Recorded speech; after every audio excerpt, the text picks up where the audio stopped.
welcome to A&E TV. Today we're joined for morning coffee by Lise Slane, the founder and owner of Simply Gymnastics. Good morning. Good morning, how are you? Good, thank you. Thanks for joining us. Thank you. And to kick things off, can you talk us through your morning routine? Morning routine, goodness, it usually starts with, whilst I'm lying in bed, going through all my social media, Facebook, Facebook messages, Instagram, emails. Then I get up and ready, and then I'm at my computer and really going through the chores for the day. Okay.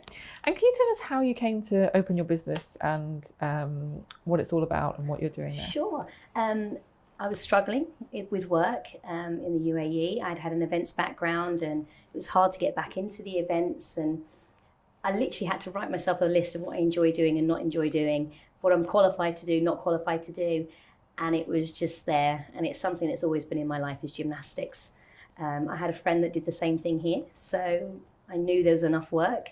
It was a bit like opening another coffee shop or another petrol station to me. So I felt that there was another gymnastics club required in Dubai. Okay. And can you tell me how you became a gymnast in the first place and what your background is in relation to that? Sure. Well, when I was younger, I was always climbing walls, climbing trees. I was a very sporty, active child. So my parents were constantly trying to find a sport to put me into. I started in ballet, and then I was in karate, and I moved on to trampolining. But whilst I was trampolining, I used to see all these little kids walking through for gymnastics, and I just wanted to do it. I knew I could already do the splits, cartwheels, handstands at the playground. And that's when my passion grew, really. But I remember seeing the advert, and it said for children aged between 3 and 11. 3 and 10. And I was 11. I was thinking, oh my goodness, I'm too old. I wonder if they'll let me try. Luckily they did, and that's where my passion grew. Okay. And why do you think it's important for children to be taking part in gymnastics? Well, I think now is the age of technology, and they're in front of screens too much. We have a huge problem with obesity and diabetes. Children aren't running around enough. So for me, it's important that they find a passion, find a sport, healthy body, healthy mind. So I would always suggest to any parent, find a sport, find something that's outdoors, away from computer screens. Okay. And what about adults? Now, what would you say to adults who want to get into gymnastics that have never done it before? It's a tough sport. It's not for shrinking violets. It's really for the kind of yoga, CrossFit type people. You have to have an understanding of your body, what it needs to do, alignment. It's not easy to just go into as an adult. I'd say if you are, just make sure you're on a soft surface. Start with, Okay. And is there a moment or a student that you're particularly proud of since you started? Oh goodness, every single one. Every single one that's come through my doors. Some leave more of an impact. Dubai being so transient, we lose lots of children. A few years ago, I lost my club champion. She moved to Budapest. This year, I've lost so many. One's moved to Abu Dhabi, one's gone to Australia, one's moved back to the UK. It's just like that. But because of the kind of club I've created, I have memories of them up on the wall.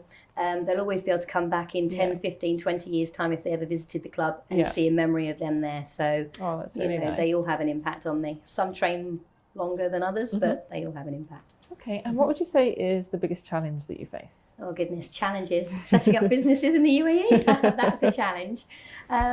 Just the day-to-day running. It's a tough environment. You can't give up.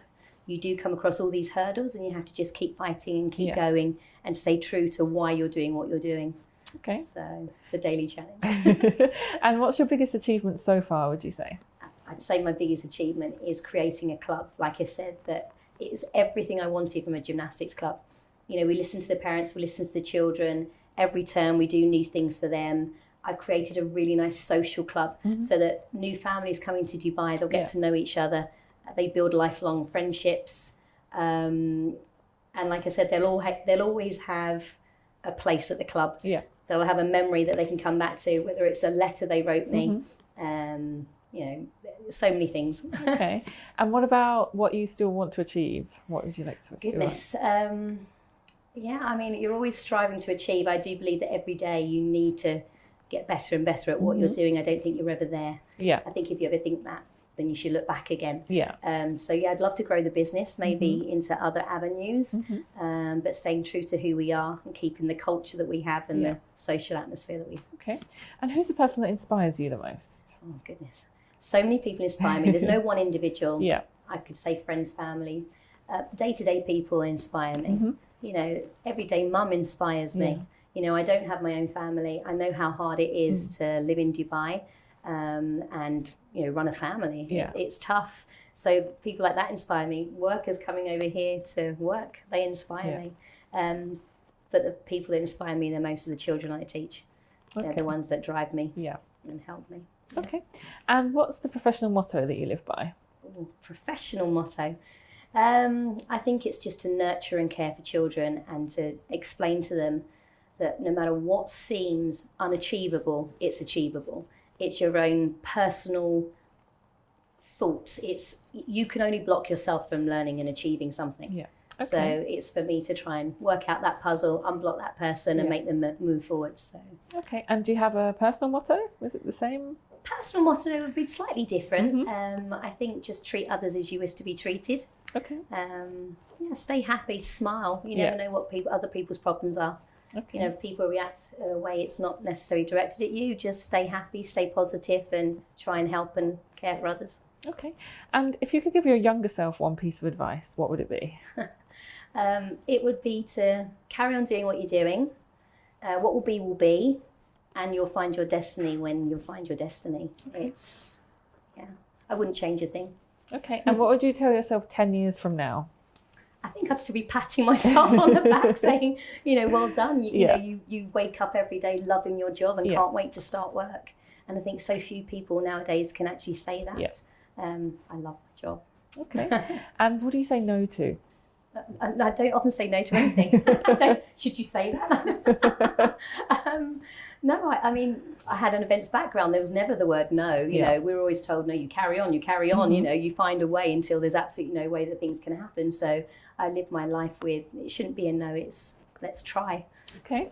And are you reading a book at the moment? I'm actually not. I wish I had time to read a book. I have no time. I don't even have time to watch the latest British Gymnastics that's just taken place, and there's been the new championships. I know who won, but I haven't even watched that, which is, you know, vital to my business. But every day is spent overcoming the hurdles and challenges of running a business here. Okay, and our final question, how would you like the world to remember you? Well, this is going to sound a bit strange, but I don't know if you remember the film Charlie and the Chocolate Factory, Wonka and the Chocolate. I would love that to be the ending to my life, where someone's going to take over my business and we find someone just like me that nurtures, cares for children and is passionate about teaching as I am. Okay, that's lovely. Thank you so much for joining us today. It's been our pleasure. Oh, thank you so much. Thank you. And thank you for watching. We'll see you next time.